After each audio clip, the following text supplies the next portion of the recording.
Hi mga kamoys, today magligpit ako sa dishwasher namin like this.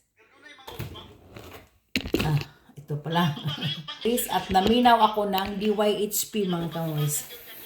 DYHP na live sila palagi sa gabi yun. Ano ko kasi hindi ko na narinig lahat mga kamoys kasi may nakig-chat sa akin, may nag-chat sa akin at saka nag-star maker.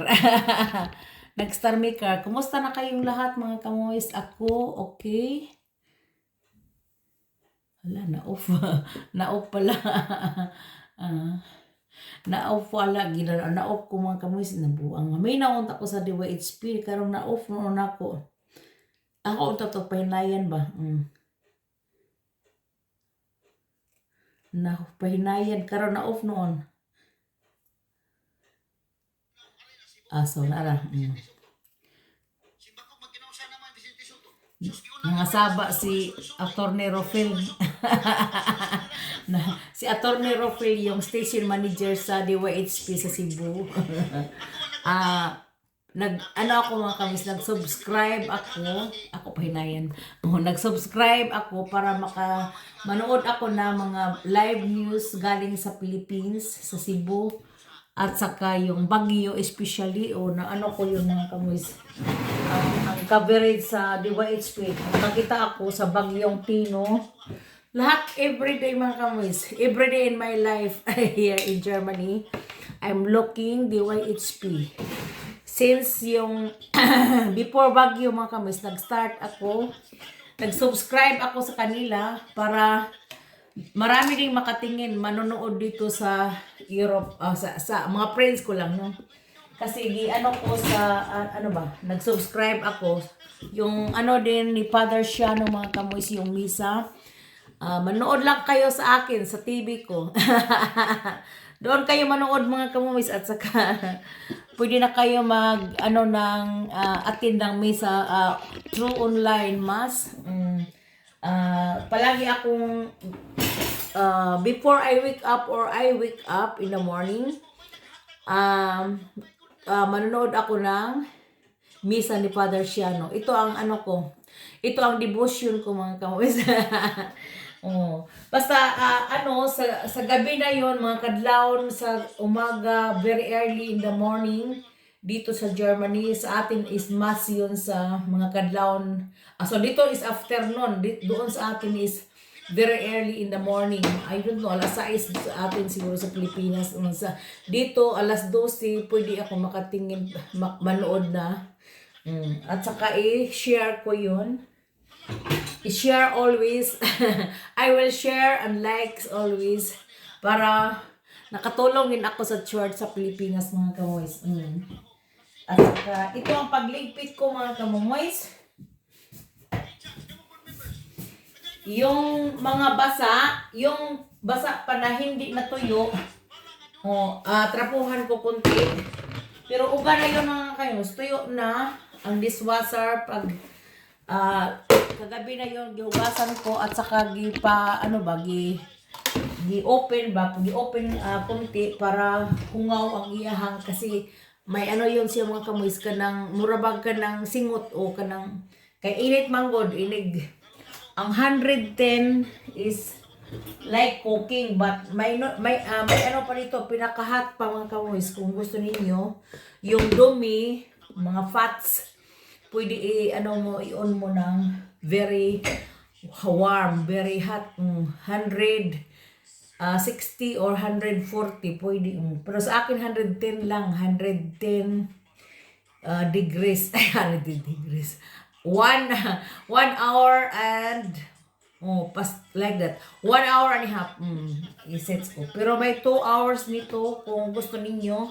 Pero is okay na 110 kasi 110 1 hours and 30 minutes kasi na yung kamis. Naluto na. Parang naluto nga kasi it's very hot. It's very hot like me. So like that mga kamis ang pag-arrange ko. Dito ang mga plato. Ugan na. Tuyo na mga kamis. Sir, tuyo. At saka, maraming trabaho nito mga kamoys. Yung i-click mo 3 days long or 2 days long. Kung mapuno i-set na. Kasi sabi nila, makasave daw tayo ng water pag sa dishwasher. Pero ang dishwasher mga kamoys, parang doble ang trabaho. Ilagay mo ang mga plato dito after ka kakain. At pagkatapos, ilagay mo dito mga kamoys. So maraming trabaho. Pag hugasan mo yon ng hand, manual lang, madali lang. I-ano mo lang ng sabon at saka dito ilagay dito sa sa tray at ituyo mo doon or sometimes I will cover with cloth. Uga na yon siya mga kamoys. Pag tuyo na, pag hindi maraming trabaho. Ito doble Doble mga kamoys ang trabaho. Dan i-arrange mo rin pagkatapos pareha din sa magwash dito mga kamoys. Yung magwash tayo ng clothes, di ba i-gather muna para marami kami na lang dalawa ni asawa ko. Kami na lang dalawa, kailangan i-kulik ko yung mga clothes namin bago ko i-wash. Kasi dalhin ko din sa underground, nandoon ang washing machine namin.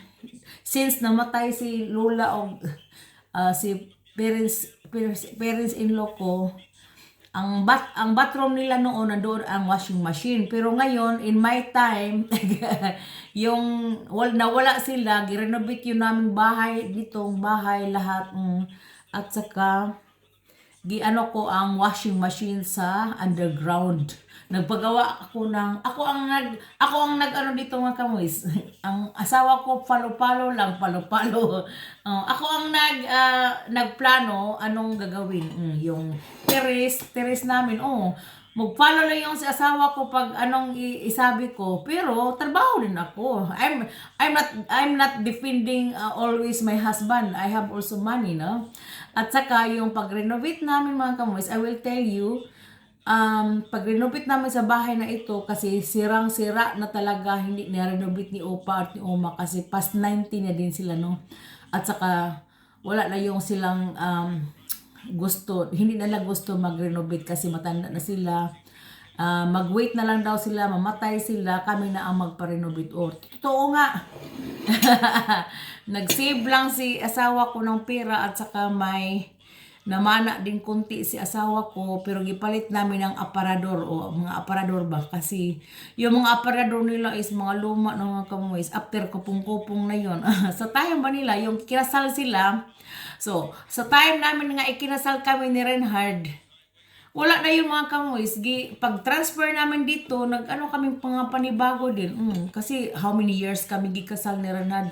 Past 40 years na din. 37 si Kristo kami, 38 years kaming kasal or 39 o coming this January.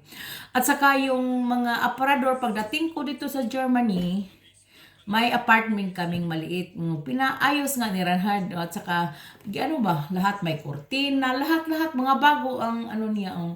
After may mga anak na kami din, transfer naman kami ng, lang kami ng apartment kasi gusto si asawa ko na babalik siya dito. Pag mamatay ang parents niya, gusto niyang babalik dito. Hindi siya nagbili ng bahay mga kamoys.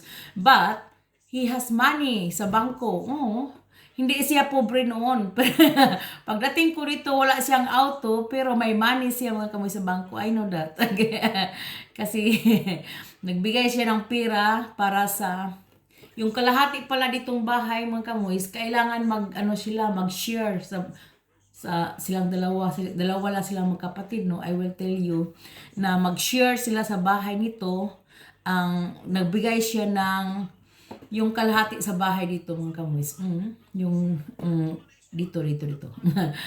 For example, 200 o lead siya nga magbigay ng 100. Like that, no? For example.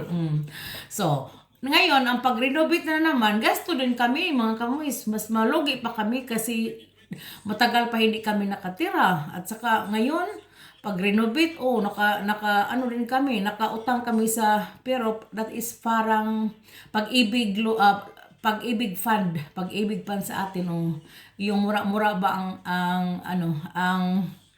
ang interest.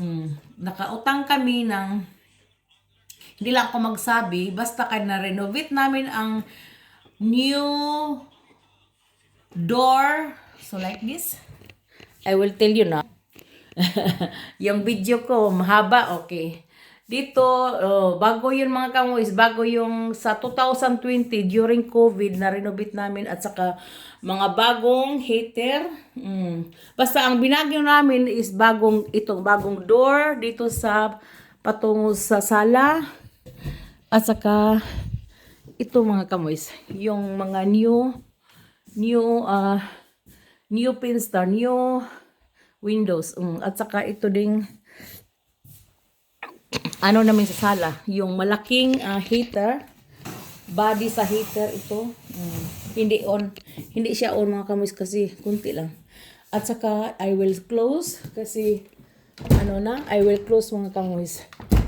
Kasi parang nalamig-lamig na ngayon. Makulimlim dito at saka hangin at saka ulan. Parang may bagyo dito mga kamoys. May bagyo dito sa Germany. Instead ang bagyo sa atin, nandito sa Germany. Ulan ka talaga dito. At saka ito, yung money nila ni Upa, binili namin ng aparador. Who in the aparador? Yung money na mana namin sa pagkamatay nila. Itong aparador.